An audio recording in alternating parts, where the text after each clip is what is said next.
What's up, guys? Blankets here. This is a Watch Your Realms video, and today I want to talk about exclusive artifacts. In particular, we're going to be talking about Twinfiend's exclusive artifact, and we're going to be taking it and doing some testing, stacking it up against what are considered the meta trinkets in the game right now. So, namely, we're going to be using Twinfiend's exclusive, obviously, and then we're going to be comparing it to the tier of Twilight, which arguably should be his best damage-dealing trinket, and then we're also going to throw in a Nightmare Samsara on top of that. Now, the exclusive artifact is only level 10, whereas the other two are actually level 25. So we've got a level 25 tier of Twilight on him. We have got this level 25 Nightmare Samsara. I did some testing with that, and I also used his exclusive, which is, there we go, right there. So just a little info about these different artifacts. So the Devil's Gaze is his exclusive, and essentially it's almost like a modified Nightmare Samsara. In fact, I think it will be significantly better than the Nightmare Samsara once it is ranked up all the way.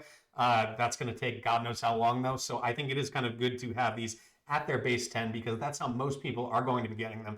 And you're going to be trying to figure out, is this an upgrade over the more developed artifacts that I do have on my account so far? So let's take a look here. So the Devil's Gaze basic attack restores 1.2% rage. During the effect of destruction command, 3 extra waves of meteor shower will be summoned, which only deals single target damage. So essentially, what you're getting here is you're getting 1.2% rage, which is awesome. That's huge on every basic attack. And then he's also going to essentially double the number of meteors that he throws out in single target damage. So that's going to have limited uses, but we are doing the testing in the guild boss. So I should just note, we're doing it in the guild boss, but it's not specifically for guild boss runs, if that makes sense. So I think we're essentially using the guild boss as a target dummy, and we're going to be just seeing how much damage we can pump out with these different artifacts. I'm going to show you the methodology that I used.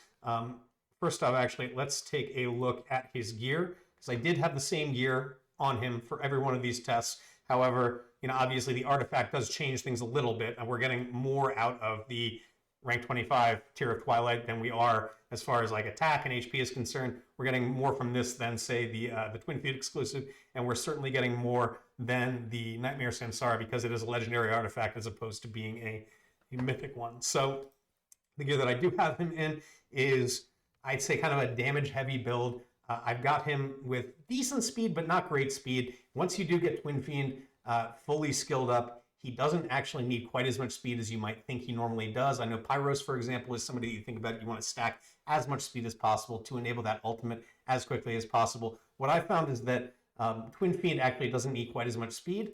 Now, I think that may change if you had an A3 Zilla 2.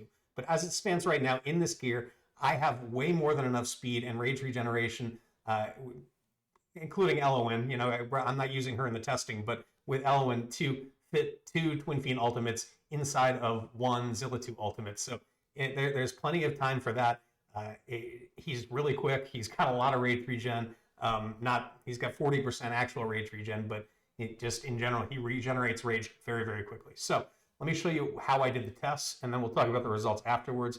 So I just went into the guild boss. I kept it on Nightmare 1.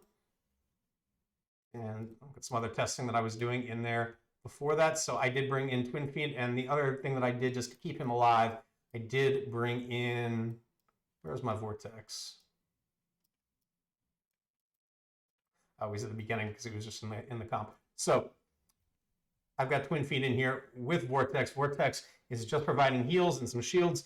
He's not giving any buffs. Twinfiend is not enhancing damage in any way, shape, or form. That was kind of the idea behind this test. So anyway, I'm just going to show you real quick what I did, and then we'll get into the results. So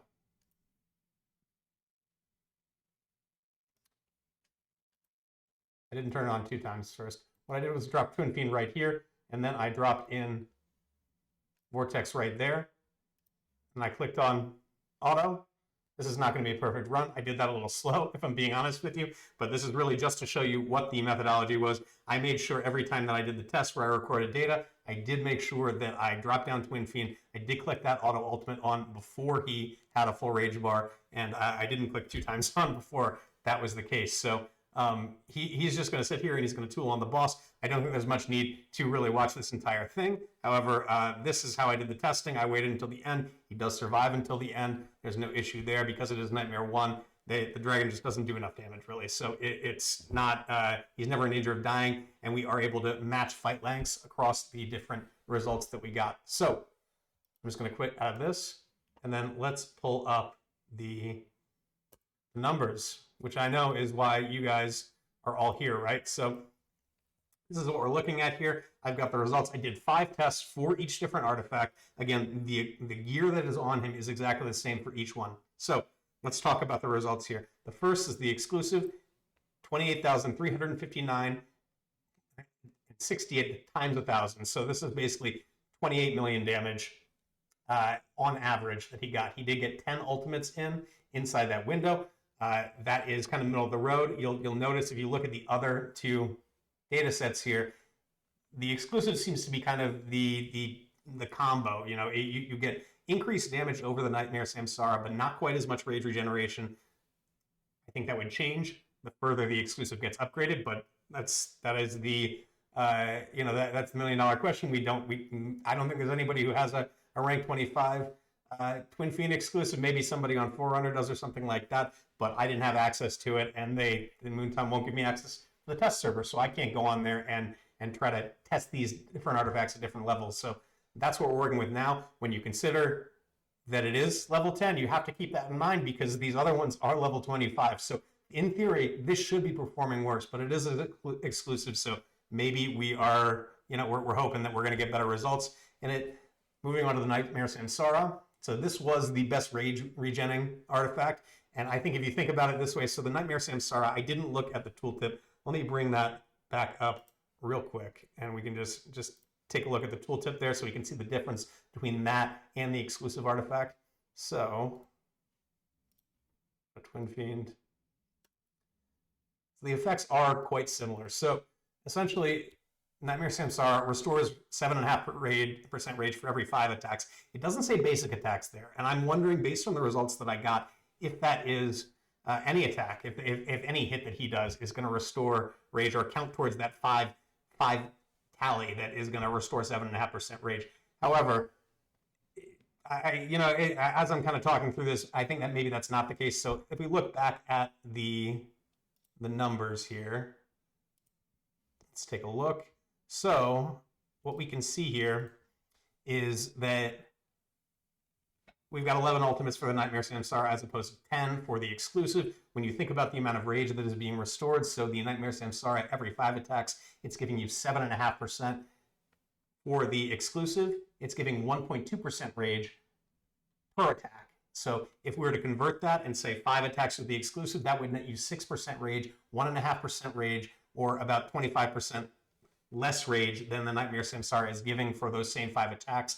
Now, I do think it is worth noting that you don't have to attack 5 times in order to get the benefit. This is going to be a much steadier rage increase with the exclusive, and that has been my experience using it. So I think in the long run, the exclusive is going to be the better one, and as you rank it up, you are going to get more % rage per hit. So I think it will overtake the Nightmare Samsara, and especially when you look at the difference in damage between the exclusive and the Nightmare Samsara, it is pretty significant. We're talking about 28.3 million damage versus 23.4 million damage on average. So, that's about a 25% increase in damage. So, you're going to have to trade off here. You can also increase the rage by increasing his attack speed. So I think if you have the exclusive and you're trying to decide between those 2 artifacts, the exclusive is the clear winner. Now, where it gets kind of interesting is the Tear of Twilight, which actually put out quite a bit more rage regen than I thought it was going to. You're not getting any inherently from the artifact, but Twinfiend himself was able to generate a lot more rage than I did think he was going to without the effects that are on the other 2 artifacts. So looking here, we've got the highest average damage, not surprisingly, is on the Tear of Twilight. And this data set, it's kind of odd. We've got all these numbers around 32 million. However, there is one that is at 30.8 million here, the second run right here. And I'm not sure what happened with that. I'm wondering if maybe something random happened in the run that caused Twinfiend to take enough damage to cut that Tear of Twilight effect in half, which basically the attack bonus that you get is cut in half if he's below, I think it's 70% HP. We can take a look at that real quick just to make sure that we've got it right. But I believe that is the case.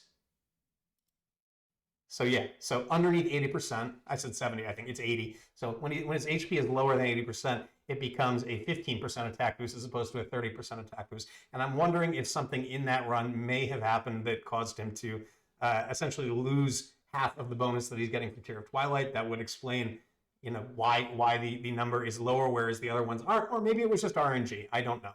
But at the end of the day, that number may be artificially low a little bit. So that's certainly something to keep in mind. What I found really surprising about this, though, was the amount of ultimates here. And I know, how can you get 9.5 ultimates? The reason that I put the 0.5 on the end there is because he did get to his 10th ultimate just as time was expiring. So he didn't actually get the cast off, but he activated the ultimate, but no damage was done. So you're close, and it very easily you could boost his speed up higher than what it is. Let's just take a look at his stats again. So he has got 423 speed. I don't have him in a attack speed neck, so that's something. He does have speed on every single piece, I think. Oh, he doesn't have speed on his weapon, actually. So there is that. There's quite a bit of room to grow here. If we wanted to make him faster and generate more rage, I think we could probably do it to a sufficient extent that he would be able to get that 10th one in. Now, when you're thinking about these numbers, I know that, like I said before, I know that they were done in the guild boss, but I don't think that these should be taken as guild boss numbers. This is supposed to be a raw damage comparison between the different artifacts.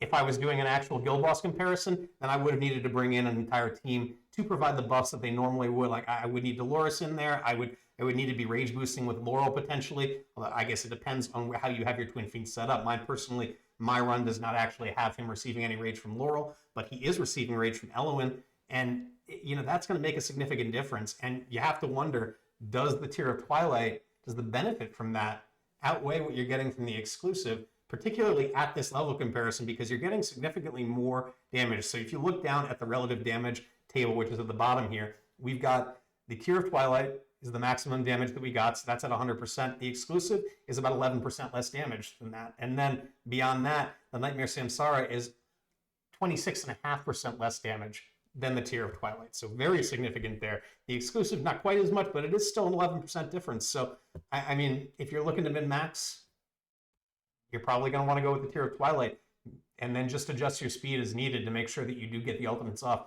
as efficiently as you possibly can. And I didn't want to add in all of these different variables into this test, because if I did, then that would put, I guess that it wouldn't be a genuine test. I think ultimately it would reduce its value, because you are going to have a different team with different stats than I'm using. And if you take what I've seen or what I've done with my team as being some kind of definitive result, I don't think that's going to hold a lot of value. This also is just going to be applicable in more areas of the game, because this is something that this is just a raw comparison of the damage. It kind of panned out like I thought it would. I figured the exclusive was going to increase his damage quite a bit. I didn't think it was going to outpace the Tear of Twilight, which is a pure damage trinket. The exclusive is, a combo of like utility with the rage regen as well as the damage increase. So I think it's kind of the best of both worlds. I don't have a spare Tear of Twilight to be using on him, so I probably won't switch it in. But I might play around with it, and when I do have one, that may be the move. So yeah, that's kind of that's my breakdown. I hope you guys enjoyed it. I hope you got something out of it. If you'd like to see any more testing done, please leave a comment and let me know what you'd like to see. And if I can do it, I will do it. But yeah, if you enjoyed the content, please like and subscribe, guys. I hope you all have a great night.